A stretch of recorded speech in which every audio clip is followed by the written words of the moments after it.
Hello to all my subscribers. One Amazing Elephant. I'm going to be reading pages 83 to 91. And maybe that is why Queenie Grace ran away. I love the alligator boy. I've known him since he was born. Since he and his twin were sweet-smelling babies in a double wooden cradle. I liked Henry Jack the best. He cried the least. He looked up at me and cooed, and he reached out his tiny hands. Some people might say that an elephant should not be allowed near newborn babies, but those who live in Gibtown know me. They know that I'm safe to be around babies.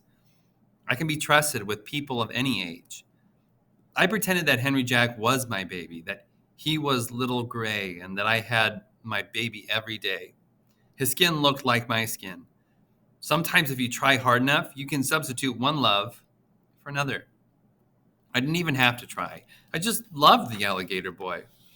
I follow Henry Jack and Lily. I move toward home. Here we are, girl, says Henry Jack. Home, sweet home.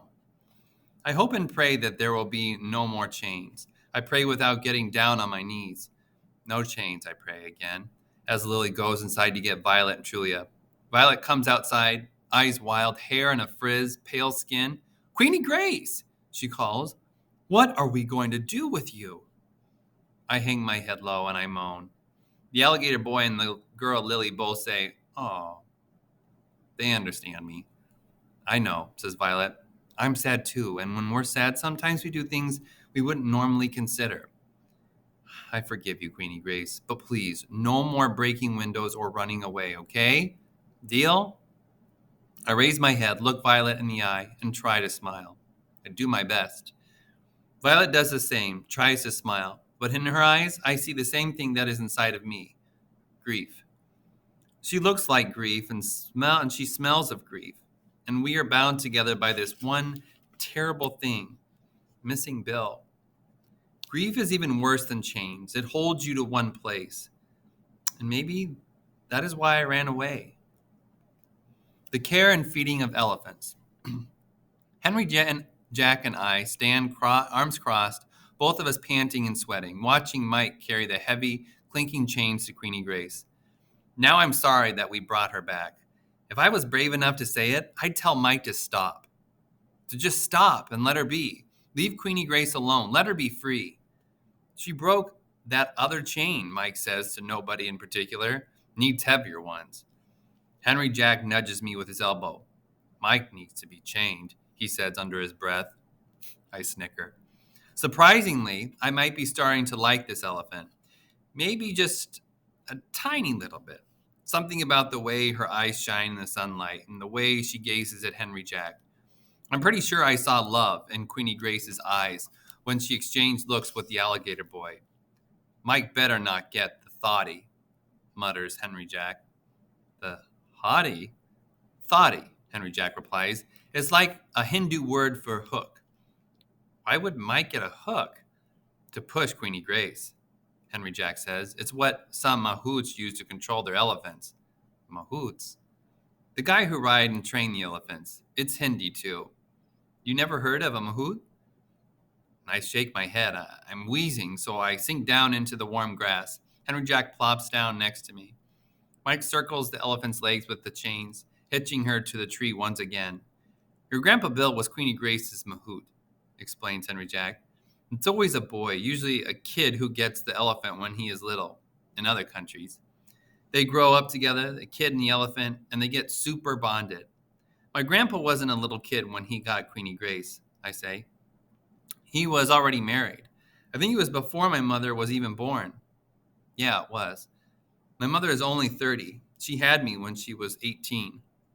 The age of the mahout isn't the important thing, says Henry Jack. What matters is the bond.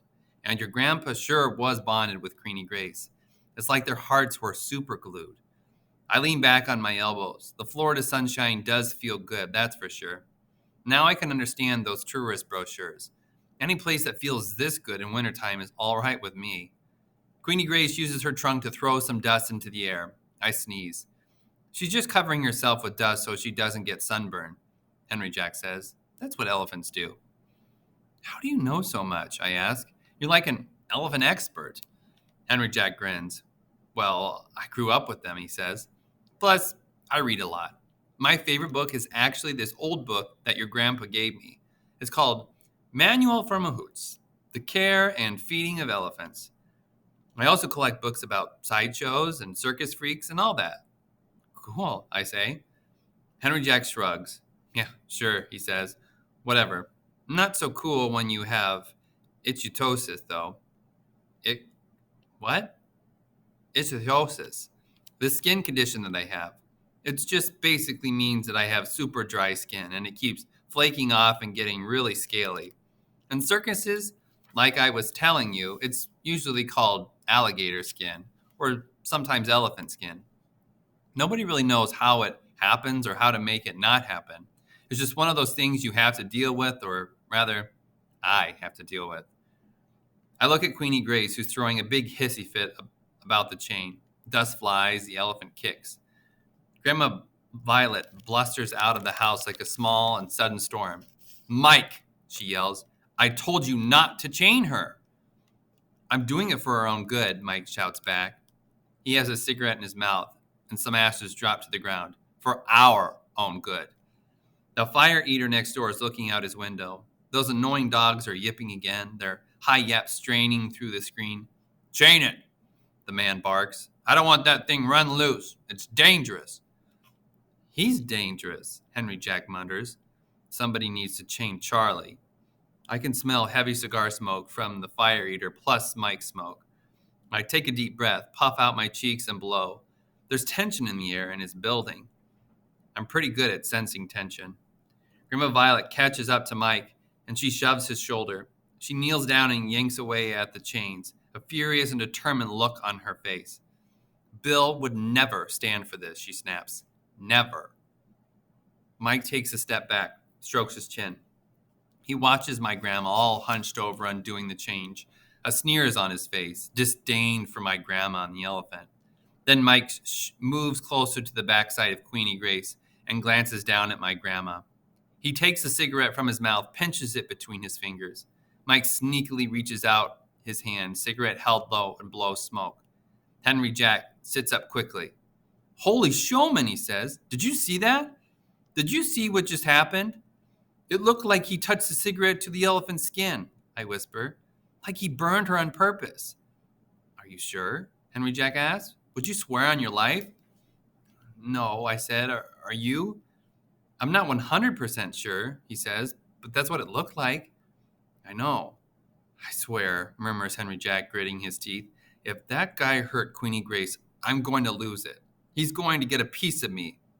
And this fist. Henry Jack raises the clenched fist, shaking it in the air, fixing eyes of steel on Mike.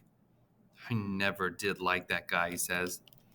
There's something fishy about him. And that's no way to treat an elephant, I reply. Even I know that. Henry Jack and I fix eye daggers on creepy Mike. He puts the cigarette back in his mouth and puffs away. Queenie Grace quakes and shakes. Queenie Grace feels fire. I'm burned. The man Mike did this once before with this cigarette, but nobody noticed. Not even Bill, because Sly Mike did it on his underside. I feel the spot on my back, seared sore. I feel fire. This man Mike is full of anger. He is full of anger, and he is full of danger, and he is full of hate. I can smell it from a mile away.